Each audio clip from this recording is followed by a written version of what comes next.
മകരവിളക്കിനൊരുങ്ങി കെഎസ്ആർടിസിയും. മകരവിളക്ക് ദിവസം പമ്പയിലേക്ക് 900 സ്പെഷ്യൽ സർവീസുകൾ കെഎസ്ആർടിസി നടത്തും.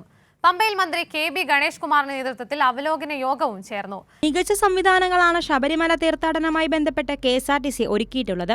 മകരവിളക്കിന് 900 സ്പെഷ്യൽ സർവീസുകളാണ് സജ്ജമാക്കിയിട്ടുള്ളത്.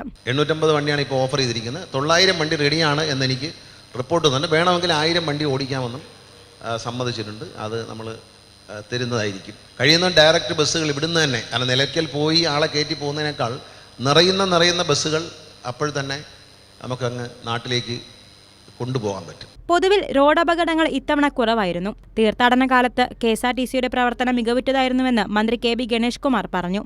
കെഎസ്ആർടിസി ജീവനക്കാരുടെ ആത്മാർത്ഥമായ പരിശ്രമമുണ്ട്. ഒരു മണിക്കൂറിൽ, ശരിക്കും പറഞ്ഞാൽ ഗിന്നസ് ബുക്കിൽ കൊടുക്കണം, ഒരു മണിക്കൂറിൽ 100 വണ്ടി, 96 മുതൽ 100 വണ്ടിയാണ് നിലയ്ക്കൽ പമ്പ റൂട്ടിൽ ഓടുന്നത് എന്ന് പറയുന്ന അഭിമാനകരമായ കാര്യമാണ്. ഭക്തജനങ്ങൾ താഴോട്ട് വന്നുകൊണ്ടിരിക്കുന്ന സമയമായതുകൊണ്ട് ഇവിടുന്ന് അങ്ങോട്ടാണ് വണ്ടികൾ എല്ലാം. നല്ല കൃത്യമായി ആ ബാരിക്കേഡ് വെച്ചതുകൊണ്ട് നല്ല ലൈൻ പിടിച്ചിങ്ങനെ വണ്ടി ഇട്ടിരിക്കുകയാണ് ഒതുക്കി. ആളുകൾ അങ്ങോട്ടും ഇങ്ങോട്ടും തിരികെ ഓടുന്നില്ല.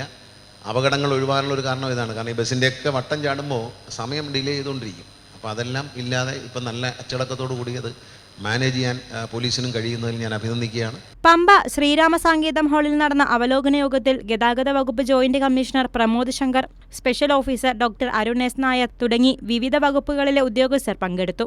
കൈരളി ന്യൂസ്, പത്തനംതിട്ട.